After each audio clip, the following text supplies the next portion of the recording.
మనలో చాలామందికి సొంతంగా ఏదైనా వ్యాపారం ప్రారంభించాలనుంటుంది కదా. కానీ పెట్టుబడి ఎలా?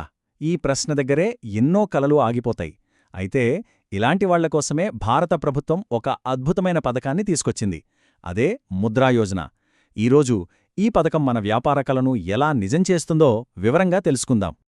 వ్యాపారం మొదలుపెట్టాలన్న ఆలోచన రాగానే మనకు ఎదురయ్యే అతిపెద్ద సమస్య బ్యాంకులో గ్యారంటీ అంటే కొల్లాటరల్ ఏం పెట్టాలి. ఆస్తిపాస్తుల్లేని వాళ్లకు ఇది నిజంగా పెద్ద అడ్డంకే. సరిగ్గా ఈ సమస్యకే పరిష్కారంగా వచ్చింది ముద్రా యోజన. సరే, ఈరోజు మనం ఈ పథకం గురించి 4 ముఖ్యమైన విషయాలు తెలుసుకోబోతున్నాం.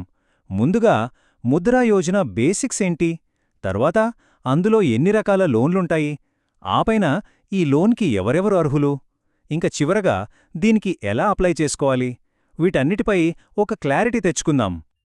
రైట్, ఇక మొదటి విభాగానికి వచ్చేద్దాం. అసలు ఈ ముద్రా యోజన అంటే ఏంటి, దీని ముఖ్య ఉద్దేశమేంటో చూద్దాం పదండి.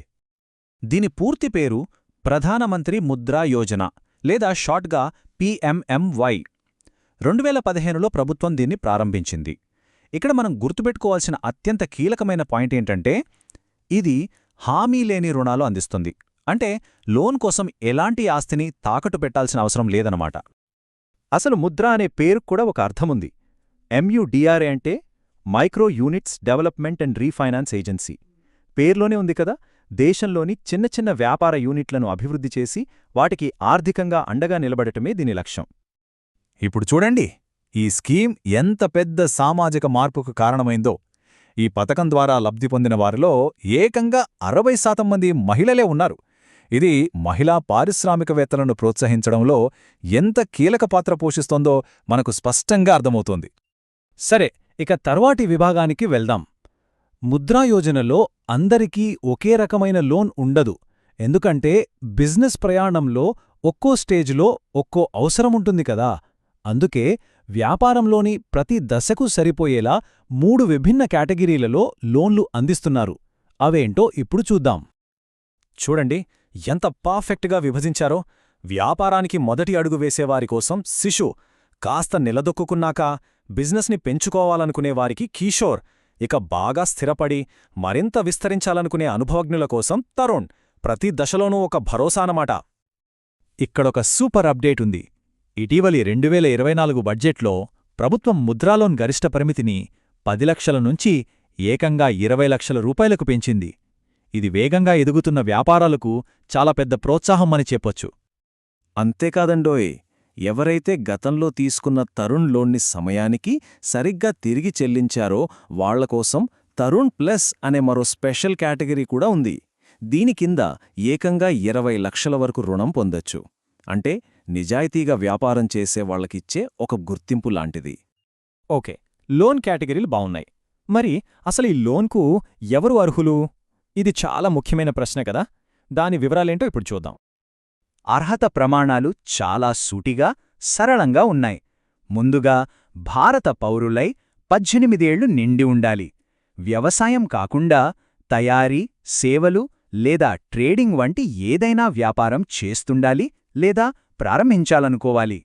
అన్నింటికన్నా ముఖ్యంగా గతంలో ఏ లోన్ను ఎగ్గొట్టిన చరిత్ర ఉండకూడదు. అంతే. సరే, అర్హతలు కూడా సరిపోయాయి అనుకుందాం. ఇక ఫైనల్ స్టెప్కి వచ్చేశాం. లోన్ కోసం ఎలా దరఖాస్తు చేయాలి, ఆ ప్రాసెస్ ఏంటో ఇప్పుడు స్టెప్ బై స్టెప్ చూసేద్దాం. దరఖాస్తు చేయడానికి మనకు 2 మార్గాలున్నాయి. ఒకటి, ఇంట్లో నుంచే చేసుకోవాలంటే udyamimitra.in అనే అధికారిక పోర్టల్లో ఆన్లైన్లో అప్లై చేయవచ్చు. లేదా దగ్గరలో ఉన్న ఏదైనా బ్యాంకుకు, NBFCకి లేదా మైక్రోఫైనాన్స్ సంస్థకు నేరుగా వెళ్లి కూడా దరఖాస్తు ఫారం నింపవచ్చు. ఏది సౌకర్యంగా ఉంటే అది ఎంచుకోవచ్చు. అప్లై చేసే ముందు ఈ డాక్యుమెంట్స్ అన్నీ రెడీగా ఉంచుకుంటే పని చాలా సులభమవుతుంది. గుర్తింపు, చిరునామా ప్రూఫ్లతో పాటు వ్యాపార ప్రణాళిక చాలా ముఖ్యం. బిజినెస్ ప్లాన్ అనగానే పెద్ద పెద్ద ఫైల్స్ అనుకోనక్కర్లేదు. మీ వ్యాపార ఆలోచన ఏంటి, దాన్ని ఎలా ముందుకు తీసుకెడదామనుకుంటున్నారో స్పష్టంగా వివరిస్తే చాలు. లోన్ శాంక్షన్ అయిన వెంటనే మీకు ముద్రా కార్డ్ అని ఒకటిస్తారు. ఇది అచ్చం మన రూపే డెబిట్ కార్డ్ లాంటిదే. దీని ద్వారా వర్కింగ్ క్యాపిటల్ను సులభంగా వాడుకోవచ్చు.